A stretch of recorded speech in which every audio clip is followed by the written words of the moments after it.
За сайн уу бүгдээрээ. За өнөөдрийн бичлэгээр болохоор хавтгай төлөвний бодлого дахиад эргээд ярилцъя. За хавтгай төлөвийг бид нар 6 дугаар ангид үзсэн тий. Дүрс тэгшимтэй үүсдэг. За гэрэл ойх үзэгдлийн дагуу дүрсээ ингээд байгууллагыг үзсэн байгаа. Тэгвэл одоо хавтгай төлөвийг эргүүлэхэд цацрагийн байрлалууд яаж чиглэлүүд яаж өөрчлөгдөх вэ гэсэн юм бодлогод бас байдаг. За хэдүүлээ ийм хавтгай төлөв авч үзье. Хэвтэй гадаргуу дээр яг дээшээ харуулад ингээд ширээн дээр тавьчихсан байгаа толийг хажуунаас нь харах юм бол бид нар ингэж зурна тий. За гэрлийн нэг цэцэргийн явалтыг зурчээ. За гэрлийн цэцэрэг хавтгай толтой 30 градус өнцгөр тусч байгаа гэж бодъё л тий. 30 градус өнцгөр. Мөн л 30 градус өнцгөр буцаж ойх хэрэгтэй гэдгийг бид нар мэднэ тийм ээ. Энэ бол тусан цэцэрэг, ойсон цэцэрэг, тусгалын өнцөг, ойлтын өнцөг маань тэнцүү 30 градус байна. За яг ийм байрлал ингээд явж исэн цэцэргийн нүнд болохоор гэрлийн цэцэргийн замд байсан хавтгай толийг эргүүлээд байрлалыг жоохон өөрчилж. За тэгвэл хэдүүлээ энэ толны эргэсэн байрлалыг шинээр зуръя. За 10 градусаар эргүүлсэн байдал. Анхны байрлалаас нь энэ толийг 10 градусаар эргүүлж. Тэгвэл одоо энэ тусч байгаа гэрлийн цэцэргийн явалт яаж өөрчлөгдөх вэ гэдгийг авч үзэх бодлогод бас байдаг.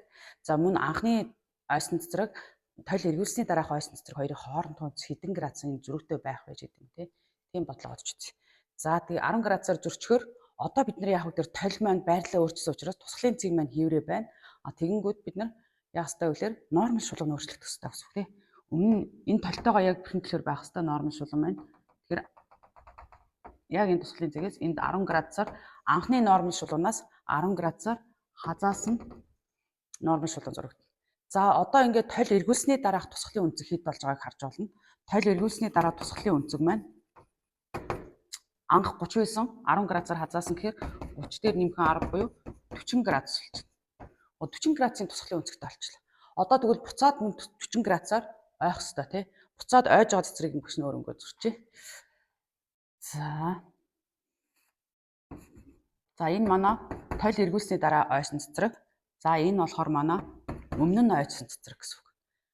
За мөн л 40 градусаар авах хэрэгтэй. 40 градус бол яг энэ нормал шулуунаас энэ ойлтын цэцрэг хүртэл хооронд өнцгийг 40 градус байх хэрэгтэй гэсэн. За одоо тэгвэл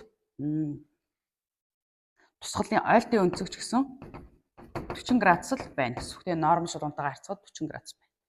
За тэгвэл одоо анхны ойсон цэцрэг толь эргүүлсний дараах ойсон цэцрэг хоёрын хооронд онц хэдэн градус байгаа юм болоо гэдэг энэ хатгаа дээр дурсан геометрид зураглалаас харъя. За эндээс энэ цэцрэгээс энэ нормал шулуун хүртэл 40 градус байгаа.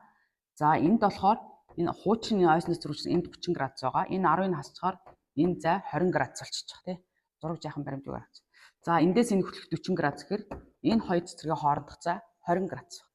Тэгэхээр эндээс нэг юм хэлж болно. Юу гэхээр толь 10 градусаар ирэхэд ойсон цацрагуудын хоорондох өнцөг 40 градусаар хазааж ийн гэсэн үг. 20 градусаар хазааж ийн гэсэн. Уучлаарай 20 градус. Тэгэхээр энийг ингээд биччихтэй. Толийг бид нар 10 градусаар эргүүлэхэд 1 ба 2 дугаар цэцрийн хоорондох өнцөг тийм.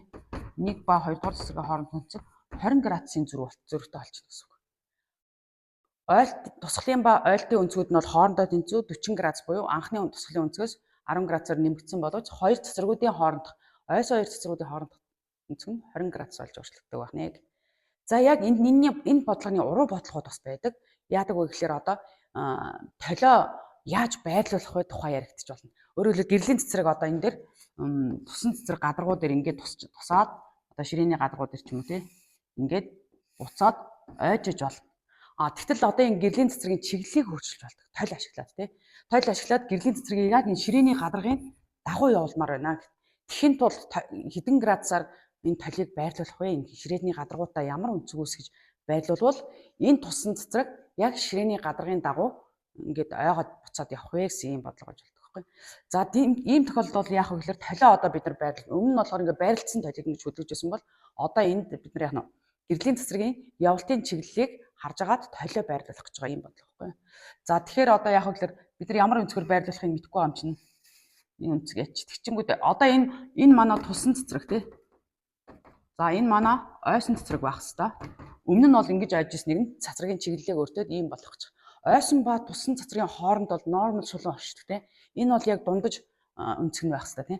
Тэгэхээр тэрний дагуу хэдүүлээ Энэ хуучин ойс нацрыг ялгаж байна. Тэрний давуу хэдүүлээ яг дундаж бисектрис гэж хэлж болно тийм геометроор бол. Энэ манай нормал шулуун бол. Энэ манай тусгалын өнцөг. Энэ манай ойлтын өнцөг болчихно. Яг тэнцүү байх хэрэгтэй гэрэл авах үйл.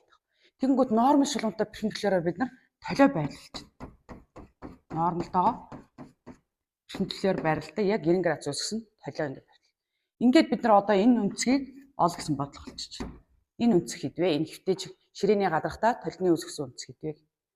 Байгуулах цацрагын чиглэлийг өөрчлөх гэж байгаа бол туссан ойсон цацрагийн хоорондох дундаж одоо ингээд бисектрис шугам маань болохоор ерөөсөө манай толинд перпендикуляр байх хэрэгтэй гэсэн энэ зарчмыг ашиглаад бид энэ үнцгийг олж байна гэсэн.